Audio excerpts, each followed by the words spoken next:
Avant l'introduction, je voulais vous dire tout à l'heure, mais j'ai pu penser, la moyenne d'âge des personnes qui assistent à notre séance là aujourd'hui se situe entre 30 et 35 ans. Moi, je trouve que c'est vraiment extraordinaire que pour un sujet pareil, il y ait un auditoire aussi jeune. Merci. Merci.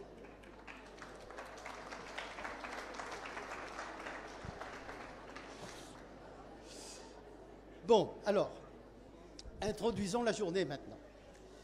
Donc, cette journée, vous l'avez vu, a un sujet qui apparemment est difficile.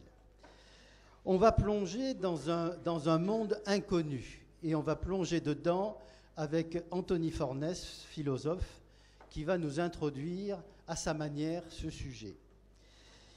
Il est inconnu, mais pour beaucoup d'entre nous, professionnels de santé, accompagnants, on le côtoie sans arrêt et il est présent au quotidien. Et il y a une question qu'on peut se poser, c'est qu'il est quand même assez surprenant de voir qu'au cours de nos études, de notre enseignement en particulier scolaire, certes on nous a beaucoup parlé de la vie, des cellules, des organes, du fonctionnement de ces organes, des maladies, mais de cet ultime passage qu'est la mort, on nous en a très peu parlé. Y compris, je vous le dis franchement, y compris au cours des études de médecine. Et c'est quand même assez étonnant, parce que c'est cette fin de vie qui est à la fois physique et psychique, qui est parfois douloureuse, remplie d'angoisse, et vous le savez pour l'avoir constaté autour de vous. C'est cet au-delà qui n'a pas fini de nous interroger sur son existence même, sur sa réalité. Eh bien, on n'a pas appris grand-chose. Et on peut même dire que d'y réfléchir, certes, nous fait progresser, on sent une progression, mais ne nous donne aucune certitude.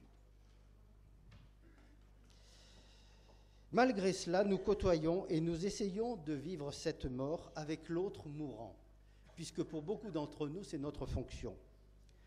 Nous tentons de la comprendre, de la faire un peu nôtre pour être avec lui, de l'écouter, de lui parler, c'est ce que nous dira peut-être Philippe Assot s'il s'est rétabli, de le regarder dans les yeux, mais avec des yeux qui regardent vraiment, de l'aider à faire ce pas vers un inconnu que lui seul va découvrir.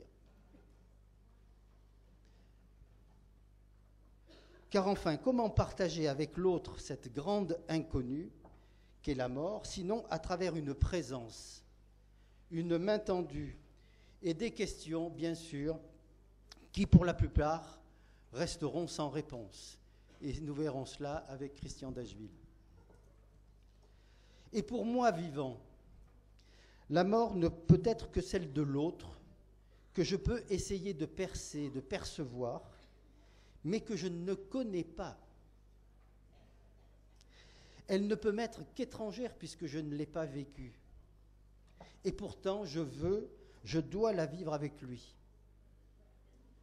Et c'est ce qu'essayera de nous dire Jacques Ricot. Alors, mort égale souvent, de la part du mourant au début, révolte, découragement, acceptation, sublimation, autant d'attitudes isolées ou successives qui peuvent se rencontrer chez l'autre mourant.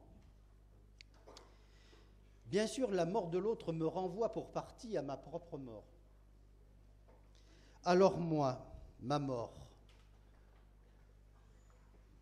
comment à ma mort, comment vais-je être? Est-ce que je vais être bien? Est-ce qu'il n'y a pas un d'entre nous à un moment qui, jusqu'à présent, ne s'est pas posé la question, mais comment je vais être à ma mort, moi? Est-ce que je vais faire bonne figure? Et vous vous rendez compte à quel point cette question a un côté dérisoire. Est-ce que je vais être bien? C'est du style « l'ai-je bien descendu ?»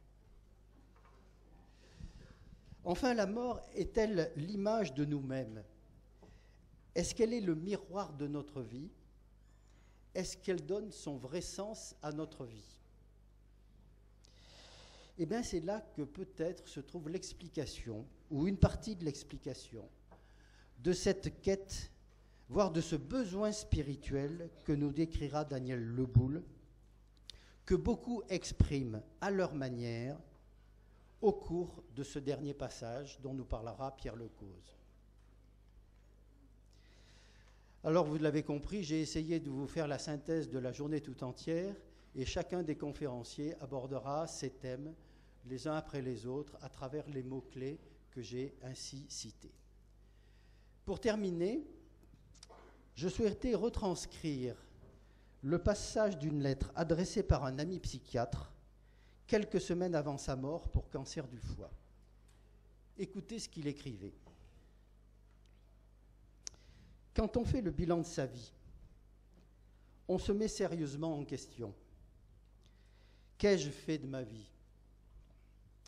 Qu'ai-je été?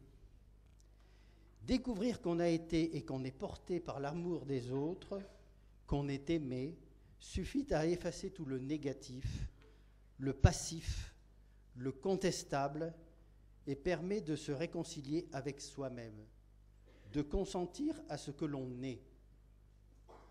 J'ai pu alors envisager de mourir avec sérénité, malgré la tristesse d'avoir à quitter les miens et la peine que je leur voyais. Et me voilà encore là.